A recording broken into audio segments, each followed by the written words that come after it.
Ancelotti vole au secours de Sergio Ramos. Coupe du Roi, le Real Madrid se fait peur mais s'impose à Arandina avant la Supercopa. Ancelotti, Güler a du caractère et il en faut pour jouer au Real Madrid. Mercato, le Real Madrid annonce la décision de Mbappé. Avant de commencer, si c'est la première fois que tu passes ici, je t'invite donc à t'abonner, c'est gratuit, ça prend 2 secondes et ça fait plaisir.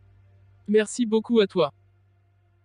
Carlo Ancelotti, l'entraîneur du Real Madrid, a défendu son ancien joueur Sergio Ramos face aux critiques. L'entraîneur du Real Madrid, Carlo Ancelotti, a déclaré que Sergio Ramos bénéficierait toujours de son soutien total. Ramos, un hommage courageux. L'ancien capitaine du Real Madrid s'en est pris aux supporters du FC Séville après la défaite à domicile contre l'Athletic Bilbao cette semaine. Ramos a perdu son sang-froid lors de l'interview d'après-match.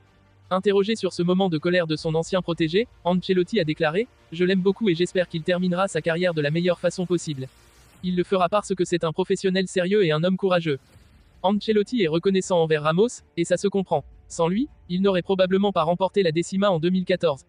Le coup de tête salvateur de l'arrière andalou avait permis au merengue d'arracher la prolongation face à l'Atlético avant de l'emporter 3-1.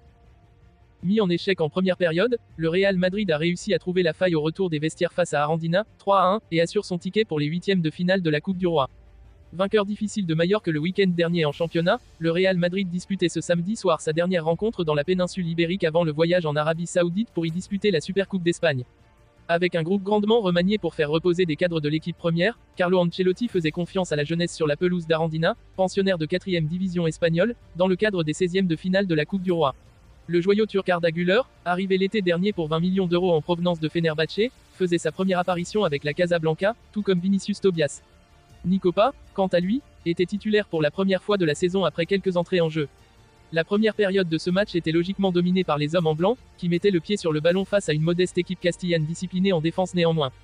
Après quelques centres sans trouver preneur de Dani Ceballos ou encore Brahim Diaz, Güler était le premier à inquiéter le portier adverse, qui se déployait bien pour détourner la frappe au premier poteau du jeune international turc 14e. Ce dernier heurtait même le poteau gauche d'Adrian Alvarez sur un coup franc à l'entrée de la surface de réparation 19e. Le feu follet Brahim Diaz. Cependant, le rythme redescendait au fil de ce premier acte, et jusqu'à la pause. Mais au retour des vestiaires, un homme arrivait à changer la donne, Brahim Diaz. Tentant de passer entre deux défenseurs, l'ancien milieu offensif de l'AC Milan obtenait d'abord un penalty, fauché par un adversaire sur la ligne de la zone de vérité. Son compère Joselu ne se faisait pas prier pour tromper Alvarez, qui plongeait pourtant sur le bon côté, 1-0, 54e. Quelques instants suivant l'engagement d'Arandina, Brahim reprenait un ballon mal dégagé avant d'ajuster le dernier rempart d'une frappe se logeant dans le petit filet gauche, 2-0, 55e. L'international de la Rora, une sélection, un but, confirmait sa belle forme du moment et profitait des quelques absences sur blessure offensivement pour montrer qu'il était capable d'être un élément important de l'attaque du Mister. Coup dur, par contre, pour Eduardo Camavinga, qui sortait sur blessure et rejoignait même directement le vestiaire en compagnie du staff médical. Entré à sa place, Rodrigo, servi par Brahim, scellait le sort de la rencontre d'un enchaînement simple dans le camp adverse pour aggraver le score, 3-0, 90 plus premier. Les locaux sauvaient l'honneur dans le temps additionnel grâce au centre de Rally Cabral, détourné par Nacho dans ses propres buts, 3-1, 90 plus 3e. Le Real Madrid assure en Copa avant d'affronter son rival et voisin, l'Atlético, en demi de la Supercopa. L'entraîneur du Real Madrid, Carlo Ancelotti, a analysé la qualification de son équipe pour les huitièmes de finale de la Coupe du Roi. Le match de Güler, il a fait une heure à un bon niveau. Évidemment, il n'est pas au niveau physiquement mais il a montré sa qualité. Il l'a montré en première période. J'ai déjà dit qu'il fallait être patient avec lui. Comment avez-vous vu Brahim? Pour moi, il a manqué beaucoup de passes mais il a été déterminant. Il a forcé un penalty, il a marqué le second but et fait la passe sur le troisième. En première, on a raté beaucoup de passes de manière générale mais on a été bien meilleur en deuxième. Et Camavinga, il a reçu un coup. Il a pris un coup en première période, dans le dos, mais il va bien. Il est disponible pour les prochains matchs. Pour l'heure, vous estimez que Tchouaméni est davantage une option en défense qu'au milieu. Pour moi, Tchouaméni est un pivot et un central en situation d'urgence.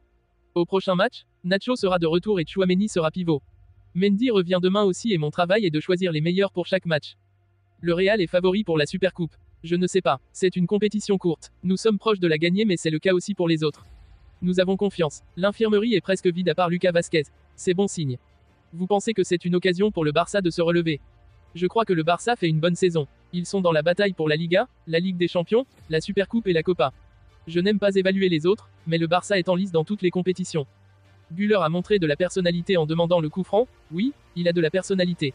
Du caractère. C'est une bonne chose. C'est bien d'avoir de la qualité au bout du pied mais il est aussi important d'avoir du caractère pour jouer au Real Madrid.